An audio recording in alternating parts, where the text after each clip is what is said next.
안녕하십니까. 오늘은 반도체 산업에 대해서 한번 얘기를 좀 해보려고 합니다. 최근에 미국이 한국 기업들을 투자를 유치를 하려고 지금 한미 정상회담에서도 그런 식으로 얘기를 한 것들도 있고, 또 바이든도 웨이퍼를 들고 이렇게 언론에 나타나기도 하는 것들을 봤을 때, 도대체 이 미국 정부가 왜 이렇게 반도체 산업에 대해서 육성을 하고자 하고 이런 것들을 한번 좀 알아보고, 그에 따른 또 한국 기업들에 대한 어떤 그런 방향은 어떻게 되는지 이런 거에 대해서 한번 좀 얘기를 해보려고 합니다. 이게 그 과거서부터 좀 돌아가야 되는데, 미국이 이렇게 반도체라든지 이제 기술에 이제 좀 집중을 하는 이유가 사실 그 예전에는 이제 미국이 헤게모니를 유지하기 위한 수단으로 이제 금융이라든지 군사력이라든지 이런 경제력이라든지 이런 것들이 이제 다른 여타의 국가들보다도 월등하게 앞섰기 때문에 이제 금융 예를 들어 이제 금융 파트에서 좀 보면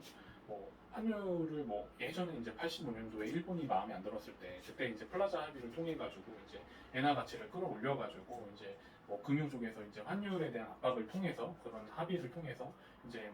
경제적인 이득을 볼 수 있는 그런 헤게모니들을 유지할 수 있는 위치가 됐었었는데, 이제 최근에는 이제 중국이 그런 역할을 하면서 치고 올라오는데, 중국한테 이제 환율에 대해서 이제 압박을 해도 중국은 이제 그런 것들을 듣지 않고 체력도 되고 하니까, 이제 미국 입장에서는 이제 금융적인 헤게모니를 유지할 수 있는 부분이 예전 그 80년대, 70년대보다는 조금 상대적으로 줄어든 면이 있는 거죠. 그런 면이 있는 상태에서 또 비트코인이라든지 이런 어떤 가상화폐에 대한 자산에 대한 어떤 그런 얘기들도 나오니까, 예전에 그 어떤 금융을 헤게모니로서 지휘했던 그 위치보다는 상대적으로 약해져 있는 거는 좀 사실인 것 같아요. 그래서 그런 부분들 때문에 이제 기술에 대한 투자를 더 집중적으로 해서 이 기술 혁신을 리더로 자리매김하면서 어떤 헤게모니를 유지하고자 하는데, 그 중심에는 이제 반도체라는 것이 있는 거죠. 그러니까 이제 그거에 대한 어떤 얘기를 좀 강하게 하고, 또 그거에 대한 헤게모니를 유지하려고 하는 것 같고, 또 원래 두 번째로는 이제 50년대, 60년대, 70년대 이렇게 했을 때만 해도 이제 군세력에 대한 헤게모니도 이제 미국이 다 가지고 있었었죠. 근데 최근에 이제 뭐 핵을 보유한 국가들이 이제 워낙에 좀 많다 보니까, 일단 핵을 보유하게 되면은 어, 그 군사력에 대해서 어떤 헤게모니를 그 상대국에 비해서 지위를 가지기가 쉽지는 않잖아요. 그리고 미국이 이제 북한에도 어떻게 보면 조금은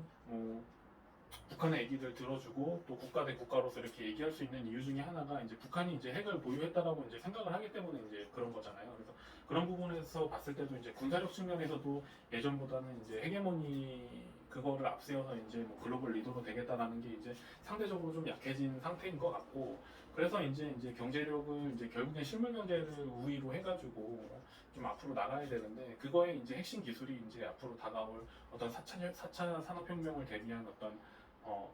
최근에 데이터베이스, 그 다음에 AI, 그 다음에 플랫폼 이런 것들이 다 반도체 기반으로 해가지고 성장할 수 있는 산업이기 때문에, 이런 거에 대한 이제 투자 압박이 이제 바이든 입장에서는 있는 거고, 이전 정부, 트럼프 정부에서도 있었던 거죠. 근데 이거는 미국뿐만 아니라 중국도 이제 당연히 그거에 대한 이슈를 알고, 화웨이라든지 이런 기업들은 이제 다 같이 이제 키우기 시작을 했었던 건데, 미국이 이제 이거를 압력을 통해서 이제 선제적인 글로벌 리더가 되고자 하는 그런 것들이 좀 있는 것 같습니다. 그래서 이렇게 해서 전반적으로 반도체에 대한 어떤 투자에 대한 것들이 좀 글로벌 이제 싸움, 무역 전쟁으로 이렇게 번지고 있는 상황인데, 그런 상황에서 이제 뭐 바이든이 이제 우리나라가 이제 반도체를 워낙에 잘하다 보니까 삼성전자라든지 하이닉스라든지 이쪽에 이제 미국 내 투자를 유치하면 인센티브라는 것들을 준다라고 지금 얘기를 하고 있는 상황이고, 또 그런 기업들이 지금 거의 20조 원 넘게 지금 투자를 할 그런 협의를 지금 했다라고 지금 발표가 된 상황인 거죠. 그래서 그런 상황에서 이제 한국 기업들의 방향이 앞으로 좀 반도체 산업 안에서 이렇게 좀 성장을 할 수 있을 것인가, 이렇게 조금 접근을 하는 방향으로 이렇게 생각을 하게 되는데, 결국에는 이제 우리나라 시총에서 가장 높은 1, 2 기업이 이제 삼성전자, 하이닉스이기도 하고, 글로벌리 우리 비메모리든 메모리든 이런 반도체 시장 점유율이 메모리는 당연히 지금 세계에서 지금 1, 2로 달리고 있는 거고, 비메모리도 이제 2위, 3위 이렇게 하고 있는 상황에서 이제 향후 이제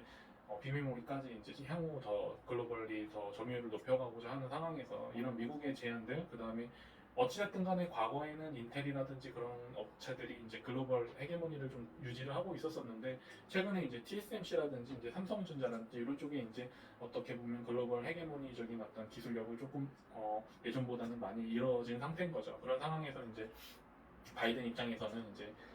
한국과 같이 이런 반도체를 잘하는 기업들이 이제 미국에 투자를 하기를 원하는 것이고 이제 한국 기업 입장에서도 이제 어, 글로벌리 이제 어쨌든 헤게모니고 리더고 한 거는 미국이니까 그리고 또 기술력도 그쪽 나라에 더 있고 어떻게 보면은 뭐 경제, 금융 이런 거에 대한 더 오픈적인 마인드도 미국에 더 있으니까 이제 그런 측면에서는 이제 미국에 또 진출하는 것이 맞을 수도 있는데 이제 중국 입장에서는 또 중국 시장은 어떻게 보면 중국에서 너네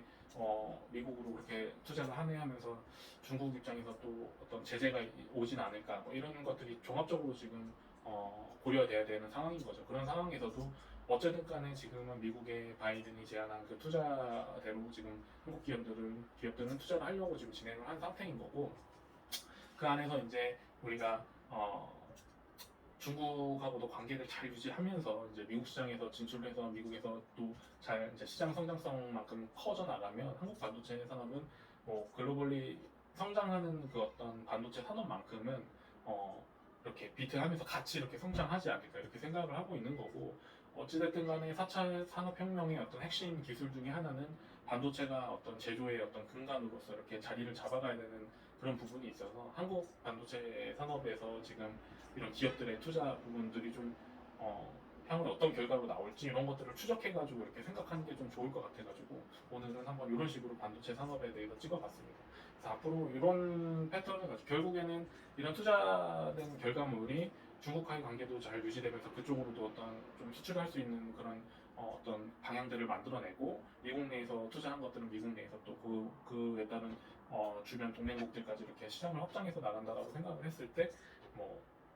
반도체 산업은 어쨌든 기술력은 우리가 갖고 있는 거고 세계에서 지금 어쨌든 1, 2등을 달리고 있는 상황이기 때문에 충분히 지금 우리 어떤 반도체 산업이 우위에 있다라고 생각을 하고 이런 기회들을 정치적으로 또 잘 이렇게 이용을 해가지고 중간에서 이렇게 줄을 잘 타면은 더 좋은 기회가 향후에 있지 않을까 뭐 이렇게 생각하는 관점에서 이렇게 한번 찍어봤습니다. 안녕.